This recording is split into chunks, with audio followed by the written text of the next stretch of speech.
Hello everybody, it's Paul, Reef Keeper 2.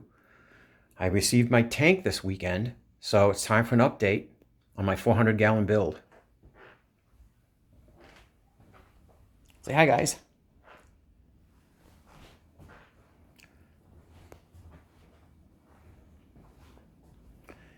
It took about 8 guys and 2 hours to get it in here, but it's finally here. I've been waiting almost a year and a half. I'll start with a review of what I've done so far, and I'll begin with a stand.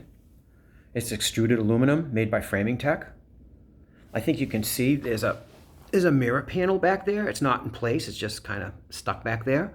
But the plan is when all the plumbing is finished, the sump is in the basement, and all the wiring is done, three mirror panels will go back there, so you won't be able to see anything. It'll be just plants. The stand is topped with a 3/4 inch piece of starboard, and on top of that is a 1/2 inch piece of foam from the foam factory. I don't think you can really see it. It's almost the same color as the bottom of the aquarium.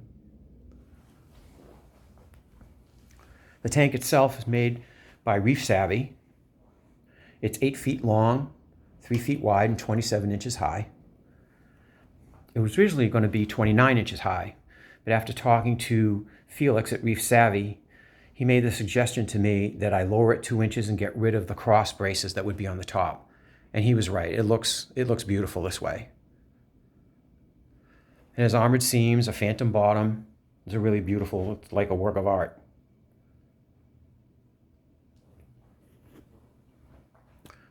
For the lighting, I think I mentioned before in my previous video, I got 4 of the Kessil A500X.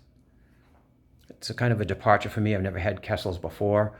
I wanted that shimmer look in this tank, and they're supplemented with the Reef Brights. Right now, only the Kessils are on. It's a really open-topped look. It's very quiet. You don't hear anything.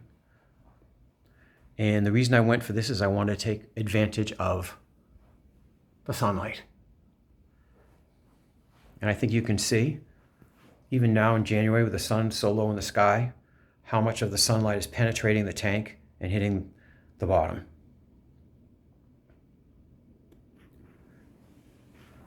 I want to talk a little bit about my experience with flow and aquascaping. I've been keeping reefs for, I don't know, for decades. And I've been keeping aquariums, I think, since I was 16 years old. And one of the problems that I think everybody notices that they have when you have a reef and the corals grow is, what happens to flow and how important it is. So one of the devices that I used in the past was called a motion. And it basically, you took a Tunzi pump, attached it to it, and it would sweep back and forth across the tank. And it was really one of the best methods I've ever used for providing flow for my tank. Now, they don't make those motions anymore, but they do have the C-sweeps, and that's what this is. I did modify it, though. That's not a Tunzi pump in it.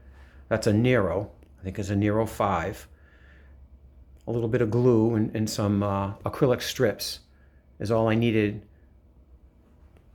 to put it on there. Maybe if I go around the back, you can see how I did it. So the magnet holds it on the acrylic strips. It has a slightly wider flow than the Tunzi pumps that I have. Am I pronouncing it correct? Is it Tunzi, Tunes, or Tons? I don't really know. If someone wants to let me know, I'd appreciate it. But like a lot of things in reef keeping, there's a trade-off. This provides, I think, really awesome flow. But you got to look at it. I don't like having equipment in my tank. Nobody does. Nobody wants to see something like this in their aquarium. But if you have to make a choice between having equipment or having a 3 or 4 year piece of prized coral start, STNing from the bottom, then I pick the equipment. This will allow me to sweep the rock, the bottom of the rock, where the coral is attached to it with nice flow. Not too strong, not too weak. And I can moderate its height and the direction. I have 2 of them. This one, I don't know where it's going to be staying yet because I don't have my overflow. That's supposed to come today. But I have a 3-fold plan for how I'm going to do my flow. First of all, there's the returns. they will come straight out. Not quite sure how I will maneuver those yet. I'll probably wait until there's water in the tank before I decide where I'm going to aim that flow. Then I have the gyre pumps. That'll go straight across the surface, hit the front of the glass, go down the glass and sweep across the sand and go back up in a gyre pattern. Then I have this one that's going to sweep the flow back and forth. And then I'm going to have stationary pumps, which will be on the back glass. That's a Tunze, it's not where it's going to go. I have to, I'm waiting for magnets that are strong enough to hold it on the 3/4 inch glass.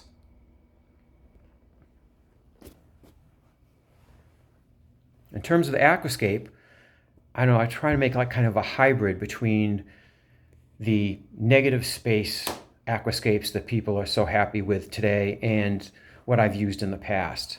I'm not entirely a fan of the big negative space aquascapes. I do think they look nice, but you know, I want a lot of coral. I want a lot of space to put them. The open water is nice, the open sand is nice, but in the end, you know, I'm kind of a collector. I want to be able to have a lot of coral. So it's kind of a hybrid kind of a situation here. This rock is made up of all different kinds of commercial rock. It's dry rock. I've never had a tank before with dry rock. I've always used live rock. I know that's going to come with some challenges, but the live rock from my old tanks is downstairs in the sump where it's going to remain. I don't want to use it up here because they have some vermeted snails on them. There's some, let me see, vermeted snails. There's some mushrooms on there. There are just some things on them that I don't want to get into this tank. So hopefully I won't have to do any kind of, there won't be any kind of a cycle because there's plenty of live rock down in the basement in the sump. I'm probably just going to have algae issues and go through the ugly phase with this rock. We'll see how it goes. But that's the tank, and this is how far I've gotten so far. Hopefully today the overflow will arrive. In the next few days or week, I will get the plumbing finished and I can start filling the tank. I can't step far enough back, and that's where I'm at. So, until next time, thanks for watching.